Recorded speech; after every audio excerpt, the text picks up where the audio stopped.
នាសម័យកាលដ៏យូរលង់ណាស់មកហើយនៅក្បែរដងទន្លេដ៏ធំល្វឹងល្វើយមួយមានបរិមម្នាក់ឈ្មោះបូណាគឺជាអ្នកនេសាទក្រីក្រម្នាក់ប៉ុន្តែគាត់មានទ្រព្យសម្បត្តិដ៏មហាសាលមួយនៅក្នុងចិត្តនោះគឺសេចក្តីមេត្តាករុណាថ្ងៃមួយនៅក្រោមពន្លឺថ្ងៃដ៏ក្តៅហួតហែងបូណាបានដើរទៅរកត្រីក៏ស្រាប់តែប្រទះឃើញសត្វក្រពើដ៏ធំមួយកំពុងដេកស្ទោកស្ទឹងនៅលើដីខ្សាច់ដ៏ស្ងួតក្បែរមាត់ច្រាំងខ្លួនរបស់វាប្រឡាក់ទៅដោយធូលីដីភ្នែករបស់វាស្រអាប់គ្មានកម្លាំងក្រពើនោះបានអង្វរដោយសំឡេងដ៏ខ្សែថាបងប្រុសអើយសូមជួយអូសរូបខ្ញុំទៅក្នុងទឹកវិញខំខ្ញុំជិតស្លាប់ដោយសារកម្ដៅថ្ងៃនេះហើយបើបងជួយខ្ញុំនឹងមិនបំភ្លេចគុណបងឡើយទោះបីជាដឹងថាក្រពើគឺជាសត្វសាហាវប៉ុន្តែដោយចិត្តអាណិតអាសូរបូណាក៏សម្រេចចិត្តអូសសត្វក្រពើដ៏ធ្ងន់នោះយ៉ាងលំបាកឆ្លងកាត់ដីខ្សាច់ក្តៅរហូតដល់មាត់ទឹកពេលដែលដល់ក្នុងទឹកក្រពើប៉ះនឹងភាពត្រជាក់នៃវារីវាហាក់ដូចជាមានជីវិតថ្មីប៉ុន្តែរឿងដែលមិននឹកស្មានដល់ក៏កើតឡើងក្រពើនោះបានហាមាត់យ៉ាងធំរបស់វាហើយស្រែកថាឥឡូវនេះខ្ញុំមានកម្លាំងវិញហើយខ្ញុំក៏ឃ្លានខ្លាំងដែរខ្ញុំត្រូវតែស៊ីអ្នកបូណាភ័យតក់ស្លុតហើយសួរថាហេតុអ្វីអ្នកធ្វើបែបនេះខ្ញុំទើបតែជួយជីវិតអ្នកទេណាក្រពើឆ្លើយដោយឥតអៀនខ្មាស់ថាពេលដែលអ្នកអូសទាញខ្ញុំពីលើដីស្ងួតហួតហែងធ្វើឲ្យខ្ញុំឈឺនិងរបាក់ស្រកាអញ្ចឹងហើយខ្ញុំត្រូវតែស៊ីអ្នកជាអាហារដើម្បីដាក់ទោសអ្នក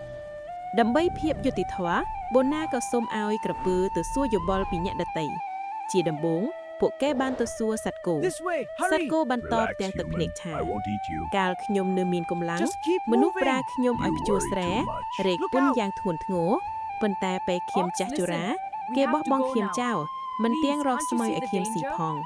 ដូច្នេះក្រពើស៊ីមនុស្សចោះវាជារឿងត្រឹមត្រូវហើយបន្ទាប់មកពួកគេទៅសួរដើមឈើធំដើមឈើដកដង្ហើមធំរួចពោលថាខ្ញុំថ្វោម្លប់នឹងផ្លែឈើឲ្យមនុស្សប៉ុន្តែមនុស្សបែរជាយកពូថៅមកកាប់បំផ្លាញខ្ញុំដោយគ្មានមេត្តាដូច្នេះមនុស្សមិនសមនឹងទទួលបានសេចក្តីល្អទេបូណាចាប់ផ្ដើមអស់សង្ឃឹមគាត់មានអារម្មណ៍ថា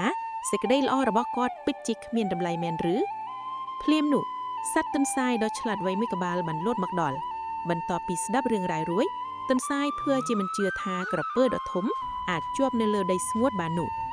ដោយភាពអំនួនក្រពើក៏ព្រមត្រឡប់ទៅដេកនៅលើដីស្ងួតកន្លែងដើមវិញ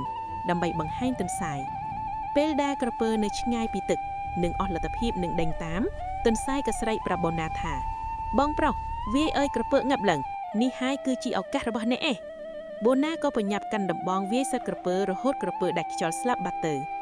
រឿងរ៉ាវនេះបានបង្រៀនយើងគ្រប់គ្នាថាក្នុងលោកនេះសេចក្តីល្អពិតជាមានតម្លៃប៉ុន្តែយើងត្រូវប្រើប្រាជ្ញាដើម្បីការពារខ្លួនកុំធ្វើខ្លួនជាមនុស្សអកតញ្ញូដោយសត្វក្រពើ